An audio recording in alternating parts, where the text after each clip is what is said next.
Herman Cain, former presidential candidate, Fox News contributor.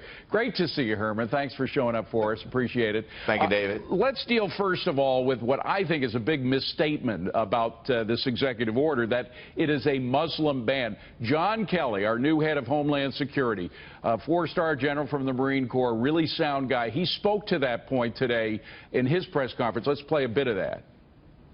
This is not, I repeat, not a ban on Muslims. The Homeland Security mission is to safeguard the American people. Now, if it was a Muslim ban, it would have to include 50 countries that have majority Muslim populations.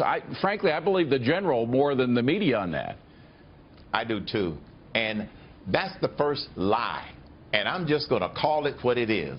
It is not a Muslim ban. It is a pause on these 7 people coming from these 7 countries. Here's the other lie, David.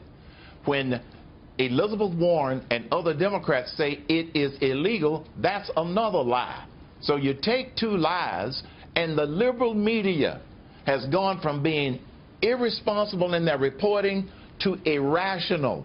And they are fanning the flames of all of the demonstrations and the violence and the discontent. By the way, it's not only fanning the flames of demonstrations, but ISIS is now using that same kind of language, saying that there is a Muslim ban in the United States, therefore we have to triple our efforts to get the infidels. Absolutely. And that's what's causing all of this. And so, you know, the fact that General Kelly has clearly stated it's not a ban on Muslims, the liberals and the Democrats, they don't care about the truth. And that's why we've had this media frenzy, I call it media frenzy 2.0, for the last couple of days.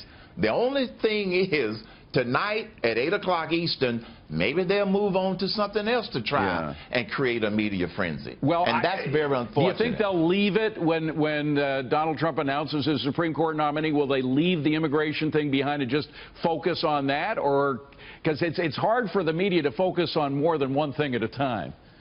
You're right. I think half of them are going to focus on trying to destroy whoever President Trump nominates. The other half are going to try to continue to spin this whole story about this executive order. So you're going to have it split for a day or 2, and then they're going to continue to try and spread more bad information, not only about the Supreme Court nominee, but about people like Dr. Tom Price. That's their next target.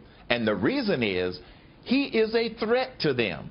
He knows how bad that Unaffordable Care Act is. He knows what we need to do to repeal and replace.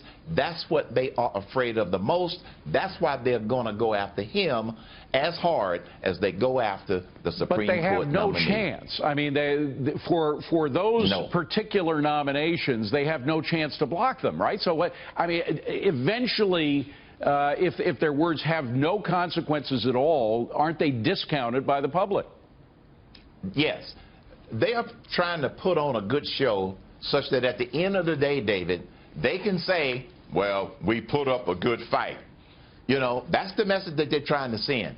Here's the other sad thing about the Democrats' last tactic, which is fear and obstruction. The American people, the majority of them, don't care. They see the Democrats as obstructionists, but the Democrats believe that a lot of their supporters are cheering them on. No, not even some Democrats that I know are in favor of what they are doing, knowing that in the end they're not going to win. So they are out of touch with the public. Let's focus on the Supreme Court for a second, because as we know, most Americans, a big majority of Americans, say that really did play into their decision on who to vote for president. So we know it's an important issue. Is it so important to Americans that they would feel uncomfortable if the Republicans said, okay, these Democrats aren't going to prove anything, we're going to go for the nuclear option, a simple majority will be enough to get the Supreme Court nominee in?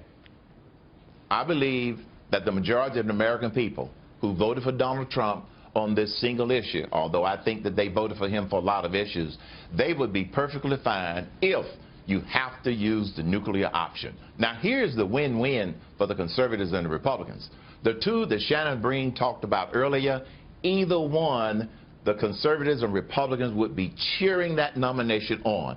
So it's not the Republicans and the conservatives that we're worried about being happy at this point. It's just how big of a fight are the Democrats are going to put up. And Chuck Schumer and the other Democrats have said it over and over and over. We don't care who it is. We're going to fight to the death. We're going to fight to the end. You know, basically what they're doing, David, and I don't mean to be sacrilegious because I'm a man of faith.